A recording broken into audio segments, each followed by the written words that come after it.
Welcome to my YouTube channel. तो इस video से मैं एक नई सीरीज स्टार्ट कर रही हूँ जिसमें सिर्फ हम वही क्वेश्चन सॉल्व करेंगे जो कि आपके एग्जाम में लास्ट 10 ईयर में रिपीट हुए हैं, यानी past year question but exercise wise. क्योंकि एनसीईआरटी बुक का सिलेबस जो है वो आपका एग्जाम में 60 to 70% आपको एज इट इज मिलेगा एग्जाम पेपर के अंदर। तो 7.1 एक्सरसाइज में से इंटीग्रेशन चैप्टर की जो 7.1 एक्सरसाइज है उसमें से कौन कौन से क्वेश्चन हैं जो बहुत बार एग्जाम में रिपीट हुए हैं, आपको सिर्फ वही प्रैक्टिस करना है। तो एटलीस्ट आप एक बार उसको गो थ्रू कर लो, ये देख लो कि कौन कौन से क्वेश्चन मुझे प्रैक्टिस करके ही जाने हैं। तो इसी तरीके से हम बाकी सारे चैप्टर्स का भी देखेंगे। मैं उन क्वेश्चन के नंबर भी तो लास्ट 10 ईयर्स में जो भी क्वेश्चन एक्सरसाइज 7.1 में से आए हैं वो है क्वेश्चन नंबर 6, 7, 10, 13, देन आपका है 16, 18, 19 और दोनों एमसीक्यू। ये क्वेश्चन ही इस वाली एक्सरसाइज में से आए हैं। तो आप पूरी एक्सरसाइज ना सॉल्व करके ओनली ये क्वेश्चन जरूर एग्जाम में प्रैक्टिस करके जाना। तो वन बाय वन क्वेश्चन को सॉल्व करते हैं। क्वेश्चन नंबर 6, इंटीग्रेट 4e की पावर 3x+1। तो इसमें स्टूडेंट्स बहुत ज्यादा मिस्टेक कर दें। अब क्या मिस्टेक कर दें, इंटीग्रेशन करना है तो यहाँ पे दो हमारे पास टर्म है, एक 4e की पावर 3x है और एक कांस्टेंट है। तो या तो आप चाहे dx को दोनों के साथ अंदर लेके चले जाओ या हम डायरेक्ट यहाँ पे इंटीग्रेट भी कर सकते हैं। 4e की पावर 3x और ये हो गया आपका dx, फिर प्लस इंटीग्रेशन ऑफ क्या हो गया आपका dx हुआ।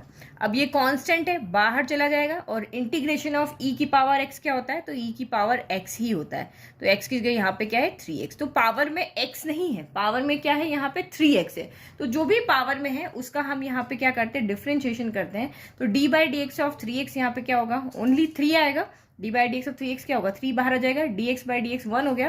तो जो भी डिफ्रेंशिएशन करके आया है उसको हम यहाँ पे डिवाइड कर देते हैं। तो जो बच्चे होते हैं वो क्या करते हैं, इस 3 को डिवाइड करना भूल जाते हैं और इजी क्वेश्चन होते हुए उसको रॉन्ग कर देते हैं।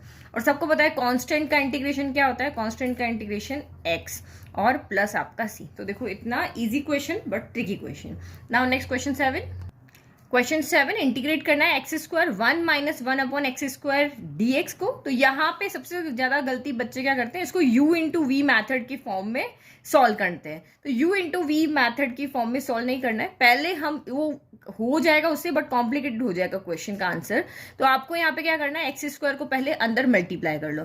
तो मैंने x² को 1 से मल्टीप्लाई किया तो ये x² हो गया, माइनस x² को यहाँ मल्टीप्लाई किया तो x² अपॉन x² कैंसिल होके 1 बचेगा। तो देखो इक्वेशन कितनी इजी हो गई। तो ऐसा मोस्टली बच्चों के साथ होता है। क्यों होता है, क्योंकि इंटीग्रेशन में इतने क्वेश्चन है कि वो कंफ्यूज आते हैं कि कौन सा मेथड यहाँ पे लगेगा।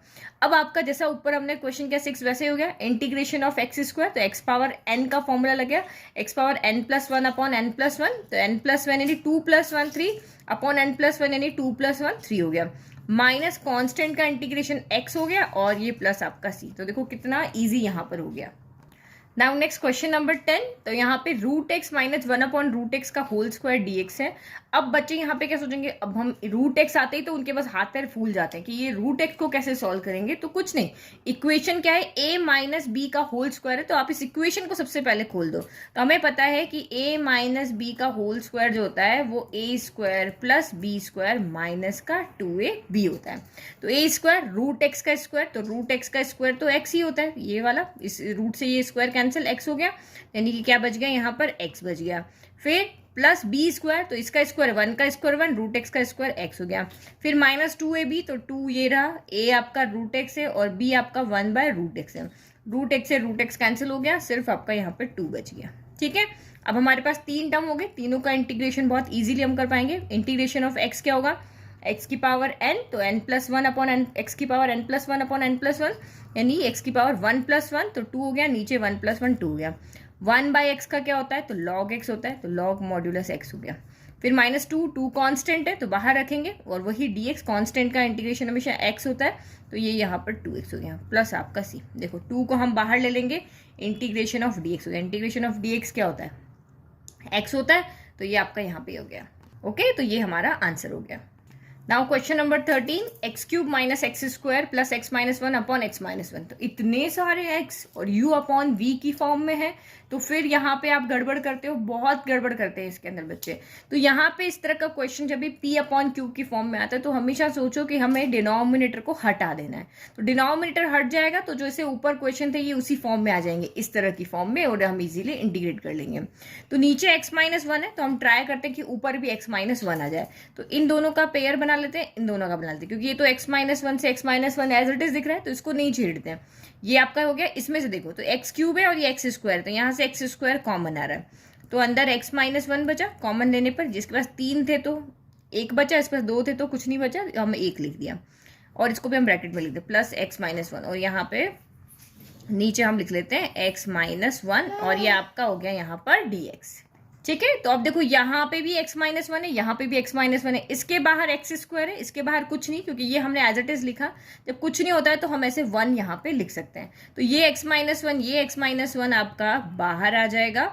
तो अंदर क्या बच गया, अंदर बच गया, ये ब्रैकेट दोनों बाहर निकाल दिए हमने। अब क्या बचा, यहाँ से एक्स स्क्वायर बचा, यहाँ से प्लस 1 बचा, तो इसको हम यहाँ पे क्या करते हैं, एक ब्रैकेट में लिख देते हैं, और नीचे भी हो गया आपका एक्स माइनस वन और ये dx हो गया। तो एक्स माइनस वन से एक्स माइनस वन पूरा कैंसिल, इंटीग्रेशन ऑफ बचा है x square plus one dx। इसका इजीली हमें इंटीग्रेशन आता है एक्स स्क्वायर का एक्स की power n plus one, 2 plus 1 यानी 3, और नीचे भी 2 प्लस 1 यानी 3, और कांस्टेंट का इंटीग्रेशन आपको पता ही है एक्स होता है, और ये प्लस c। तो ये हमारा यहाँ पे क्या हो गया, फाइनल आंसर हो गया। अब नेक्स्ट देखो, now question number 16, integrate 2x minus 3 cos x plus e power x। तो इजी क्वेश्चन है और आपको यहाँ पे फॉर्मूले पता होने चाहिए। तो इंटीग्रेशन ऑफ 2x, तो हम 2 को बाहर लेते हैं, इंटीग्रेशन ऑफ x dx हो गया। फिर माइनस ये 3 कांस्टेंट है, बाहर ले लो, इंटीग्रेशन ऑफ आपका यहाँ cos x dx हो गया, और प्लस ये आपका e पावर x dx हो गया। ठीक है, तो 2 हमारा एज इट इज रह गया, x की पावर n, तो 1 प्लस 1 अपॉन 1 प्लस 1, तो यानी ये आपका हो गया एक्स स्क्वायर, 1 प्लस 1 2, और नीचे भी 1 प्लस 1 2 हो गया। फिर माइनस का थी इंटीग्रेशन ऑफ cos x, तो यहाँ गड़बड़ करते हो, प्लस माइनस साइन की गलतियां हो जाती है। तो इंटीग्रेशन ऑफ cos x क्या होता है, साइन x होता है, और e पावर x, तो e पावर x आपका e पावर x ही रहेगा, प्लस आपका c हो जाएगा। तो ये 2 से ये 2 कैंसिल, ये हमारा आंसर हो जाएगा x square minus 3 sine x plus e की power x plus c। Question number 18, integration of sec x bracket में sec x plus tan x। तो ये तो आपको फॉर्मूला याद है तो आप इजीली कर पाओगे, ट्रिग्नोमेट्री के फॉर्मूला याद है तो हम यहाँ पे सॉल्व कर पाएंगे। तो पहले इस ब्रैकेट को ओपन कर लेते हैं, क्योंकि u इंटू वी वाला मेथड यहाँ पे नहीं लगाना है, जितना सॉल्व इसके उतना सॉल्व कर लो। तो sec इंटू sec यहाँ पे क्या हो जाएगा, sec स्क्वायर x, और ये आपका यहाँ पे sec इंटू tan क्या हो जाएगा, तो ये हो जाएगा आपका sec x tan x हो जाएगा। और यहाँ पे क्या है, दोनों के फॉर्मूला हमें पता है, दोनों के फॉर्मूला पता है। Integration of sec square x क्या होता है, तो integration of sec square x होता है tan x, और integration of sec x tan x क्या होता है, तो ये आपका होता है sec x। तो बहुत सारे बच्चों के इसलिए क्वेश्चन गलत हो जाते हैं क्योंकि उनको फॉर्मूला नहीं पता कि कौन सा फॉर्मूला हम यहाँ पे लगाए, तो ये फॉर्मूला आपको याद होने चाहिए। अब 19 question, integration of sec square x divided by cos x square x dx। तो ये क्वेश्चन बहुत बार रिपीट हुआ है, इन सारे क्वेश्चन में से मैक्सिमम यही रिपीट हुआ है। तो ये भी u अपॉन v फॉर्म के हैं। तो u अपॉन वी फॉर्म जब भी आती तो आप देखो कि इंटीग्रेशन जहां पे भी आप यूज कर रहे हो तो डिनोमिनेटर को कुछ भी करके यहां से हटा दो, क्योंकि इसका फॉर्मूला हमें डायरेक्ट तो पता नहीं है, तो हमें cos स्क्वायर एक्स को यहां से हटाना है ताकि एक सिंगल टर्म न्यूमरेटर के फॉर्म में क्वेश्चन आ जाए और हमारे फॉर्मूला यहाँ पे लगा ले। तो जब भी इस तरह की बात आती है तो सबसे पहले हम सेक इनको क्या ट्रिग्नोमेट्री को किस में चेंज करते हैं, हम साइन कॉस में चेंज करते हैं। तो 1 अपॉन सेक स्क्वायर एक्स को हम यहाँ पे क्या लिख सकते हैं, 1 अपॉन कॉस स्क्वायर एक्स, और 1 कॉस क्या होता है 1 अपॉन साइन, तो ये हो गया यहाँ पे 1 अपॉन साइन स्क्वायर एक्स हो गया, और ये dx हो गया। तो अब इसको सॉल्व करो, 1 upon cos square x into 1 upon sine क्या हो जाएगा, साइन अपॉन 1, तो sine square x by 1, sine square x by cos square x क्या होता है, तो integration of tan square x dx हो गया। लेकिन इंटीग्रेशन में हमें tan का फॉर्मूला नहीं पता है, tan स्क्वायर एक्स का फॉर्मूला हमें यहाँ पे नहीं पता है, तो हमें इसको फिर से चेंज करना पड़ेगा। तो इसके लिए tan स्क्वायर एक्स क्या होता है, सेक स्क्वायर एक्स माइनस 1, क्योंकि 1 plus tan square x equal to sec square x होता है। तो tan स्क्वायर एक्स की वैल्यू क्या हो जाएगी यहाँ पे, sec square x minus 1 dx हो गया। इसका फॉर्मूला हमें पता है, हमने जस्ट अभी ऊपर लगाया, सेक स्क्वायर एक्स का integration of sec square x क्या होता है, tan x होता है। तो ये आपका यहाँ पर क्या हो गया, tan x हो गया, माइनस इंटीग्रेशन ऑफ 1, तो 1 का हो गया x, और ये प्लस c। तो ये देखो इतना इजी क्वेश्चन होते हुए बच्चे बहुत इस क्वेश्चन में गलती करते हैं।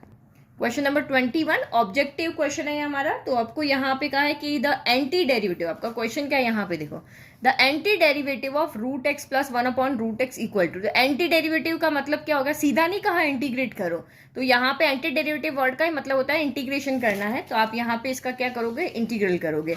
तो रूट एक्स क्या होता है, तो रूट एक्स का सॉल्व हम इसको एक्स की पावर की फॉर्म में लिख लेते हैं। तो ये आपका क्या हो जाएगा, एक्स की पावर 1/2 प्लस नीचे आएगा 1/√x है, तो 1/√x है, तो यहाँ एक्स की पावर 1/2, तो अब ये नीचे x की पावर 1/2 है, ऊपर जाएगा तो क्या हो जाएगा, माइनस का 1/2। अब आप यहाँ पे x की पावर n का फॉर्मूला लगा सकते हो। तो इंटीग्रेशन ऑफ x की पावर n क्या होता है, x की पावर n+1, तो यानी 1/2 + 1, और नीचे भी 1/2 + 1, फिर प्लस यहाँ पे भी same formula n+1 upon n+1। अब इसको बस सॉल्व कर लो और आपका आंसर आ जाएगा।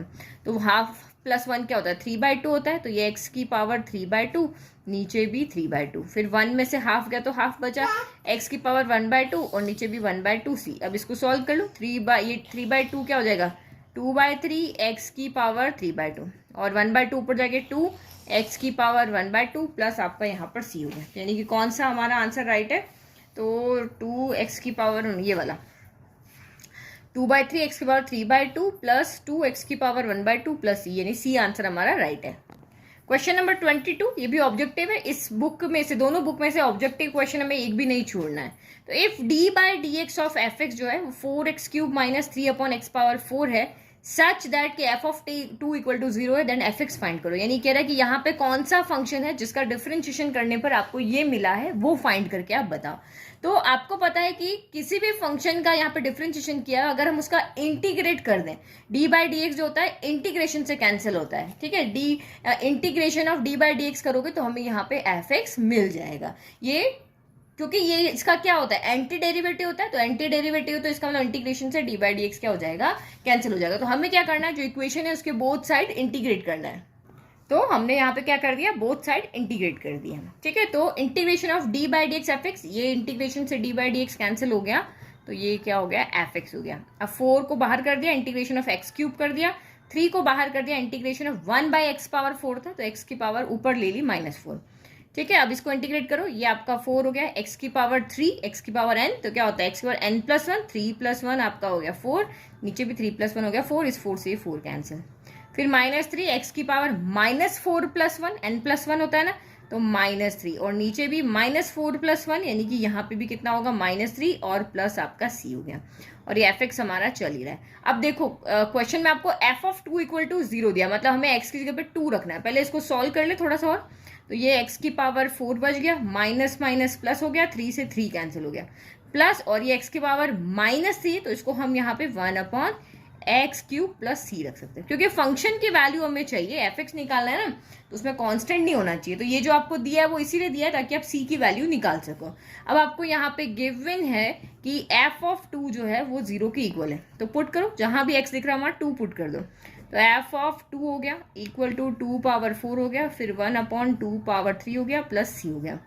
f(2) की वैल्यू गिवन है आपको 0, तो 0, 2/4 16, प्लस ये 1/8 हो गया, प्लस आपका c हो गया। c की वैल्यू निकाल लेते हैं, एलसीएम लोगे तो क्या होगा, 8 एलसीएम आएगा, 16 × 8, तो 128 + 1 प्लस आपका c हो गया, 128 + 1 129/8 हो गया, उधर जाएगा तो माइनस का 129/8 हो गया, इक्वल टू आपका ये क्या हो गया, c हो गया। तो ये c की वैल्यू आ गई, ठीक है।